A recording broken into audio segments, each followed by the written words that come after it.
Imagine being told a war is over, but you refuse to believe it for nearly 3 decades. This is the astonishing story of Hiroo Onoda, a Japanese soldier who survived in the jungle for 29 years after World War II officially ended. Hiroo Onoda was sent to Lubang Island in the Philippines in 1944 with one mission: never surrender. Like many soldiers, he was trained to follow orders to the letter. And his orders were clear: fight and sabotage enemy forces no matter what. When Japan surrendered in 1945, Onoda's unit was gone. Newspapers were dropped from planes, proclaiming the end of the war. But he refused to believe them, thinking they were enemy tricks. With only a knife, a rifle, and basic supplies, he hid in the dense jungle, surviving off coconuts, bananas, and stolen rice. For nearly 30 years, he waged a one-man war. He carried out raids against local farms, believing he was still fighting the enemy.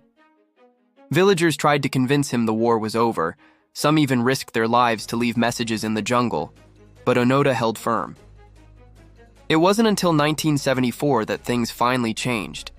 A former commander, Major Taniguchi, traveled to the Philippines to personally find Onoda and tell him, "The war is over, you can come home."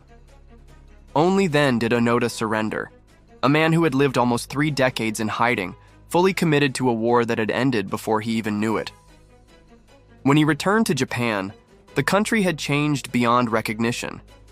Onoda struggled to adjust to modern life, but his story became legendary. He was celebrated as a symbol of loyalty, discipline, and resilience, though some saw his long fight as tragic, a cautionary tale of blind obedience. Hiroo Onoda died in 2014 at the age of 91. But his story remains unforgettable.